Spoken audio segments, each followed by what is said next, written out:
Hello student, एक बार फिर हम अपने यूट्यूब चैनल पर आपका स्वागत करते हैं। आज हम बहुत ही एक छोटा सा बहुत ही एक इम्पोर्टेंट टॉपिक आपके लिए बताएंगे, ठीक है, मेटल्स और नॉन मेटल्स से। ठीक है, जैसे कि आपने देखा है कि आपके लिए जो हमने बताया था कि मेटल्स जनरली आपके लिए डाइल्यूट एसिड के साथ रिएक्शन करते थे, लेकिन कुछ मेटल्स ऐसे होते थे जो डाइल्यूट एसिड के साथ रिएक्शन नहीं करते थे। डाइल्यूट क्या, न तो वो कंसंट्रेट के साथ करते थे और ना ही आपके लिए डाइल्यूट के साथ। जैसे अगर हम रिएक्टिविटी सीरीज़ पे जाएं, ठीक है, तो यहाँ पर रिएक्टिविटी सीरीज़ हम एक बार फिर दोबारा से आपके लिए लिख रहे हैं।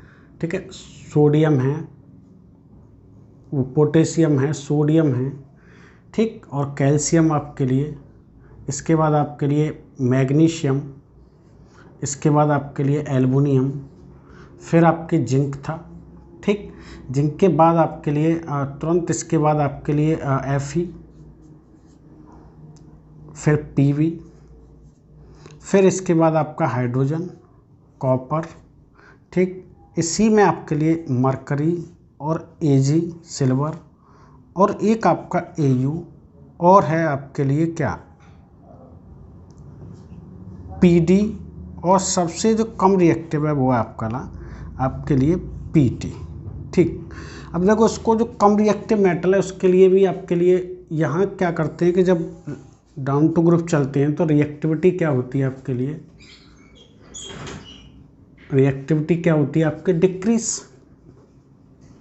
ठीक, रिएक्टिविटी क्या है आपके लिए डिक्रीज।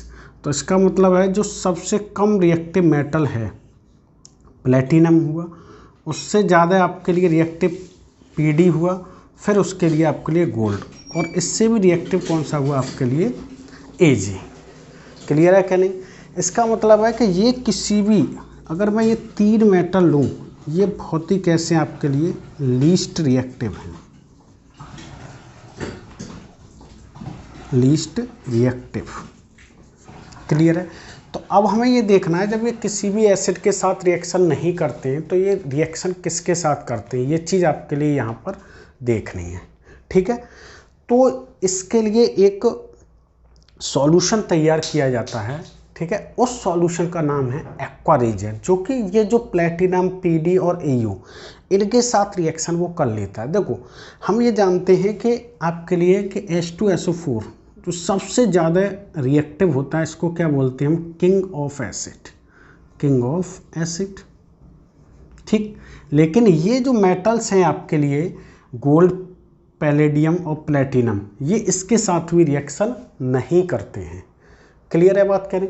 तो इसके लिए हमने देखा कि भाई आपके लिए एक साइंटिस्ट थे जिन्होंने सबसे पहले एक्वा रिजिया की एक तरीके से मेटल पर डिस्कवरी की थी, किस तरीके से मेटल, तो उनको एक मेडल मिला था गोल्ड का। तो उन्होंने एक सॉल्यूशन था, उसमें गोल्ड को डिप किया तो गोल्ड उसमें क्या हो गया था आपके लिए डिजॉल्व हो गया था। क्लियर है बात करें? जब डिजॉल्व हो गया था तो उसका जो कलर चेंज हो गया था, जो कलर हो गया था एक तरीके से रेड ऑरेंज कलर का, और फिर कुछ समय बाद उसका कलर कैसा हो गया था, रेड। क्लियर है क्या नहीं? ठीक, तो यहाँ पर हमें ये देखना है कि ये सबसे ज़्यादा रिएक्टिव होने के बावजूद भी ये जो मेटल्स हैं आपके इसके साथ रिएक्शन नहीं करते। तो हम जो आपके लिए मैंने बताया था, ये जो प्लेटिनम है Pt, Pd और Au, इनके साथ रिएक्शन किस सॉल्यूशन की होगी, ठीक है, उसी को हम यहाँ पर डिस्कशन करेंगे। छोटा सा टॉपिक है, कोई ज़्यादा नहीं। उसको हम क्या बोलते हैं, एक्वा रेजिया। क्या बोलते हैं? Aqua regia. तो एक्वा रेजिया को देखो हम किस किस नाम से जानते हैं, इसको रॉयल वाटर भी कहते हैं। क्या कहते हैं? Royal water. और इसको एक नाम से और जानते हैं, किंगली वाटर। क्लियर है? रॉयल वाटर क्यों कहते हैं? क्योंकि ये रॉयल जो एलिमेंट है, मतलब बहुत ही ज़्यादा एक्सपेंसिव, जैसे गोल्ड है, प्लेटिनम है, पैलेडियम है, इनके एक तरीके से एक्सट्रैक्शन में इनका यूज किया जाता है। इनको एक तरीके से रिएक्ट कराने के लिए इसका यूज किया जाता है, इसलिए इसको क्या बोलते हैं, रॉयल वाटर भी बोलते हैं। इसी तरीके से आपके किंगली वाटर भी, इसीलिए क्योंकि ये सबसे ज़्यादा बहुत ही ज़्यादा हाई रिएक्टिव सॉल्यूशन हो जाता है। ठीक है, तो एक्वा रेजिया होता क्या है? ठीक है, एक्वा एक्वा रेजिया क्या है? It is a freshly prepared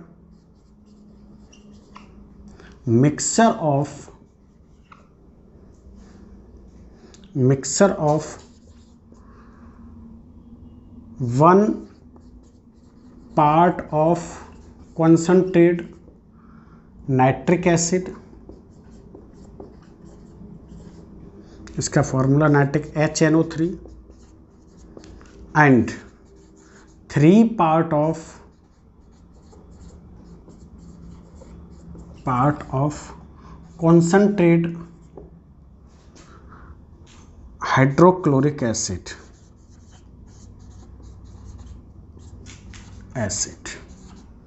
HCl। Means अगर मैं इनका रेशियो देखूं, इनका जो रेशियो होगा वो क्या होगा? 1:3। मीन्स अगर मैं कहूं आपके लिए कि अगर 3 पार्ट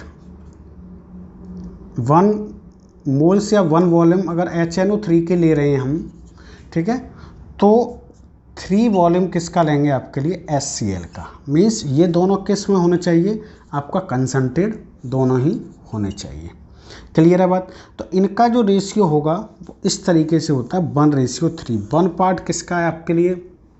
कंसंट्रेट नाइट्रिक एसिड का, और 3 पार्ट किसका है आपके लिए? कंसंट्रेट हाइड्रोक्लोरिक एसिड का। इनका एक मिक्सर तैयार करते हैं, ठीक। मिक्सर जब तैयार होता है आपके लिए तो वो बहुत ही एक तरीके से कैसा होता है आपके लिए? हाईली फ्यूमिंग लिक्विड होता है, हाईली कोरोसिव होता है, ठीक है। और एक और बात, इसका अगर मैं कहूँ डेंसिटी और वाटर और डेंसिटी और इसके लिए मेल्टिंग पॉइंट, बॉइलिंग पॉइंट कितना होता है इसका, तो जो एक्वा रेजिया है, एक्वा रेजिया, इसका आप ये समझें कि डेंसिटी जो है, डेंसिटी लगभग होती है आपके लिए 1.02 से 1.21 ग्राम पर सेंटीमीटर क्यूब। और इसका अगर मेल्टिंग पॉइंट की बात करें अगर, तो -41 डिग्री सेल्सियस होता है। और बॉइलिंग पॉइंट की अगर बात करें हम, तो ये 108 डिग्री सेल्सियस इसका बॉइलिंग पॉइंट होता है। मीन्स ये इतना फ्यूमिंग लिक्विड होता है, ठीक है। एक्वा रेजिया क्या होता है? Highly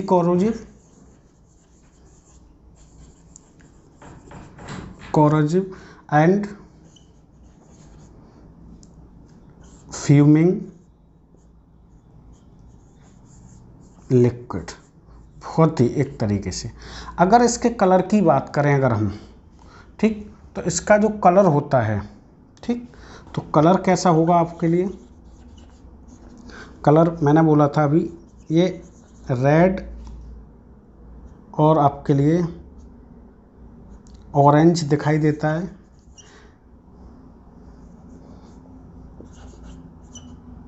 orange. लेकिन कुछ समय बाद, आफ्टर सम टाइम, ये कैसा दिखाई देता है आपके लिए? रेड, ठीक है। और जब इसमें एक तरीके से गोल्ड डालते हैं, ठीक है, गोल्ड डालने के बाद इसके पास जो लेयर आती है, ठीक है, लेयर आती है, वो किस कलर की होती है आपके लिए? येलो।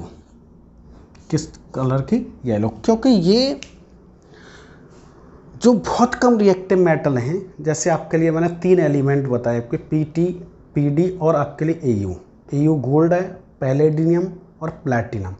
इनको भी ये क्या कर जाता है? इनके साथ भी रिएक्ट कर लेता है। ये आपके लिए बात समझनी है, ठीक है। तो इनकी मैं कुछ आपके लिए किस तरीके से रिएक्ट करता है, कैसे है, तो इनकी मैं आपको रिएक्शन बताऊंगा। इससे पहले आपके लिए जो मैंने ये आपके लिए जनरल इन्फॉर्मेशन इसकी दी है, इसको आप जल्दी से नोट करें।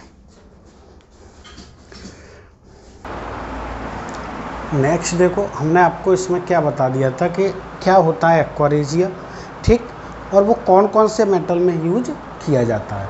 तो अब हम आपके लिए क्या बताने जा रहे हैं कि ये किस तरीके से रिएक्ट करता है, ठीक। तो जैसे अगर मैं कहूँ आपके लिए कि जब भी एक्वा रेजिया मीन्स 3HCl कैसा आपके लिए? कंसंट्रेट, और 1 पार्ट किसका आपके लिए? HNO3। क्लियर है? कंसंट्रेट होना चाहिए ये भी। जब इसको एक तरीके से हम रखें, किस तरीके से क्लोज वेसल में रखें तो तुरंत ही क्या हो जाता है, हाई रिएक्टिव होने के कारण डिकम्पोज हो जाता है, जो कि हमें क्या देता है, NaOCl नाइट्रोसिल क्लोराइड और आपके लिए H2O और नेसेंट क्लोरीन, इसको क्या बोलते हैं हम आपके लिए, नेसेंट क्लोरीन, जो कि बहुत ही ज़्यादा क्या होती है, हाई रिएक्टिव। कैसी होती है आपकी, हाई रिएक्टिव होती है। क्लियर है कि नहीं बात आपको, ठीक। अब इसको अगर बैलेंस करना चाहें तो कर सकते हैं आप, इसको बैलेंस 3 या 2 लगा लो आपके लिए, ठीक। H हाइड्रोजन 3 हैं,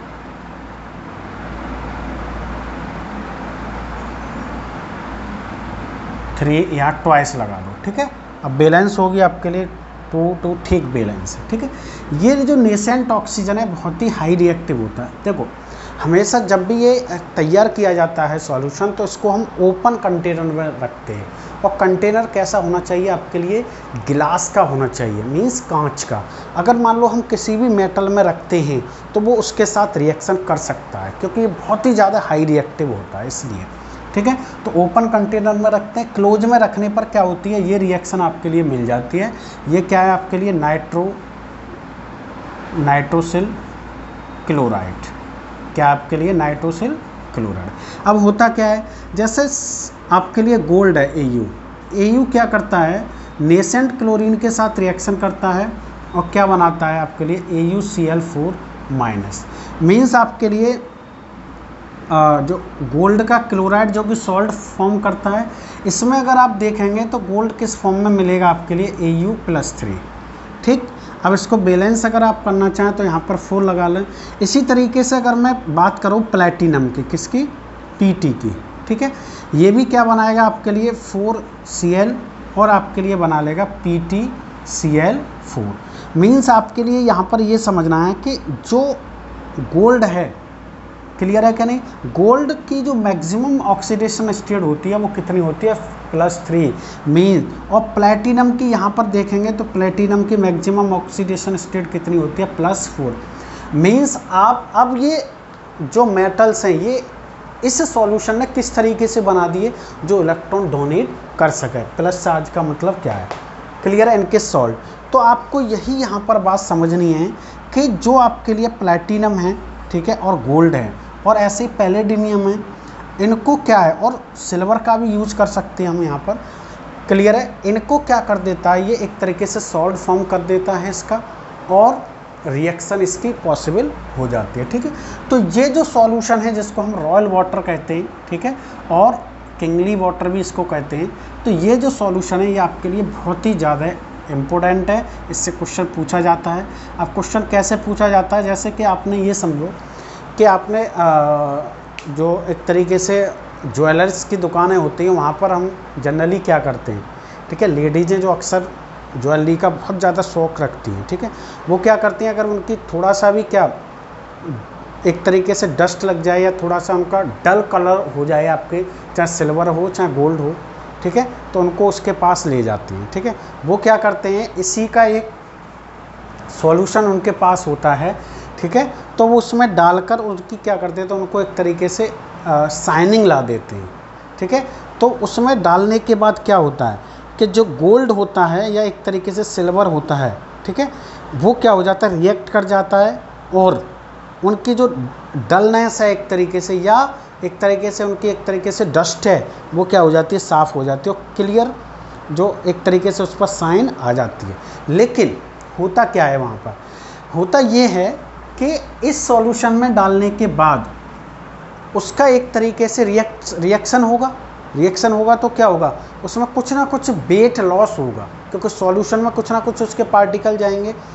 तो अगर ज्वेलर्स के पास आपके लिए ये जो गोल्ड और एक तरीके से सिल्वर की जो भी हम ज्वेलरी है उसको अगर हम क्लीन कराने जाते हैं, ठीक है, उसकी जो डल है आपके लिए एक तरीके से डलनेस को दूर कराना जाता है, ये गलत है। क्यों, उसमें उसकी अमाउंट को वो क्या हो जाती है आपके लिए कम हो जाती है, वो एक तरीके से क्या हो जाती है, लाइट हो जाती है। ऐसा हमें नहीं कराना चाहिए। लेकिन क्वेश्चन आपके लिए यही पूछा जाता है कि हमारे पास जो ज्वेलर्स है वो किस सॉल्यूशन का यूज करता है, ठीक है। तो वो हमारे पास क्या होता है, एक तरीके से एक्वारेजिया होता है, वो किस किस मेटल में यूज़ किया जाता है, जनरली जो कम रिएक्टिव मेटल हैं, गोल्ड, पैलेडियम और प्लैटिनम। ठीक है, अब इसको जैसे एक तरीके से ये भी समझ सकते हैं कि जो एक तरीके से ये पुराने ज़माने की बातें होती हैं कि जब पहले राजा महाराजाओं के ज़माने में कोई भी ऐसे तो है नहीं कि बैंक लॉकर हो या कुछ भी नहीं होता था, तो उनके पास बहुत आभूषण हुआ करते थे, उस सोने के भी चांदी के भी होते थे।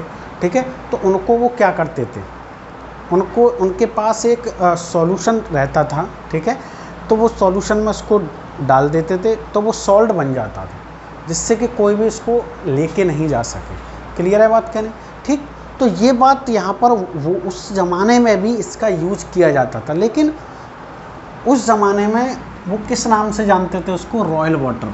किससे? Royal water. उनको क्या, एक शाही पानी, रॉयल वाटर का मतलब क्या है? शाही पानी।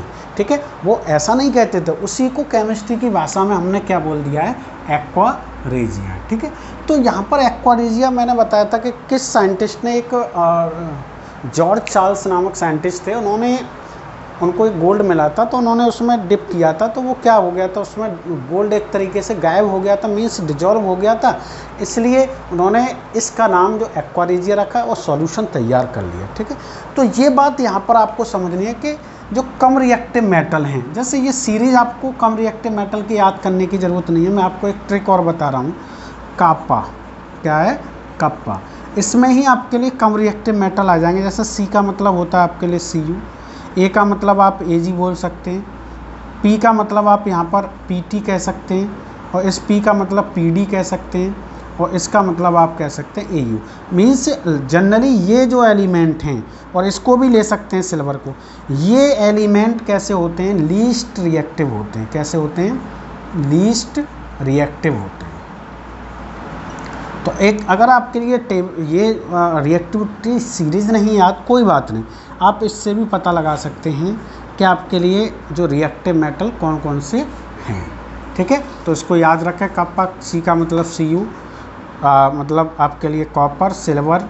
ठीक है, और आपके लिए प्लेटिनम, पैलेडियम, और आपके लिए क्या होगा? Au। ठीक है, इससे भी पता लगा सकते। तो मुझे उम्मीद है कि आपके लिए ये जो एक्वा रेजिया ये टॉपिक समझ में आ गया होगा। ठीक है, और दूसरी बात इसमें और मैं थोड़ा सा आपको जानकारी दूं कि इसको मान लो सपोज करो हम लैब में यूज कर रहे हैं। ठीक, तो हमें मान लो कुछ भी एक्सपेरिमेंट करने के बाद कुछ बेस्ड एक्वा रेजिया का सॉल्यूशन बचा हुआ है। ठीक है, तो उसको हम क्या करें? उसको ऐसा नहीं है कि डायरेक्टली हमने जाके सिंक में गेर दिया, या मान लो डायरेक्टली इसको हमने फेंक दिया इसके, नहीं, ये बहुत ही ज़्यादा हमारे लिए हार्मफुल होता है, और सबसे ज़्यादा हमारी स्किन के लिए और आइज़ के लिए सबसे ज़्यादा हार्मफुल होता है। ठीक, तो इसको क्या करते हैं हम? न्यूट्रलाइज़ करते हैं। क्या करते हैं? न्यूट्रलाइज़ करने के लिए इसको, ठीक है, हम हाईली बेस का यूज़ कर सकते हैं, NaOH का यूज़ कर सकते हैं, या यहाँ पर NaOH, या हम सोडियम बाइकार्बोनेट NaHCO3 का भी यूज कर सकते हैं, क्योंकि ये किसका, इनका नेचर कैसा होता है आपके लिए? बेसिक नेचर होता है। कैसा? बेसिक। और ये एक तरीके से कैसे होते हैं आपके लिए? स्ट्रॉन्ग बेस होते हैं। तो अगर मैं इनको मिला दूं एक्वा रेजिया में, तो उसकी जो रिएक्टिविटी की पावर है, रिएक्टिविटी है जो वो कम हो जाती है, जिससे कि हमारे लिए अधिक हार्मफुल नहीं हो सकता। क्लियर है बात कहने? तो एक्वा रेजिया कब यूज़ किया जाता है? तो ऐसे मेटल्स जो बहुत ही कम रिएक्टिव होते हैं, उस केस में आपका क्या यूज़ किया जाता है? Aqua regia. ये विशेष ध्यान रखना। ठीक है, तो एक्वा रेजिया के बारे में मैंने आपको जनरली जानकारी दे दी है। ठीक, तो आप इसको पढ़ें, थोड़ा सा ध्यान में रखें।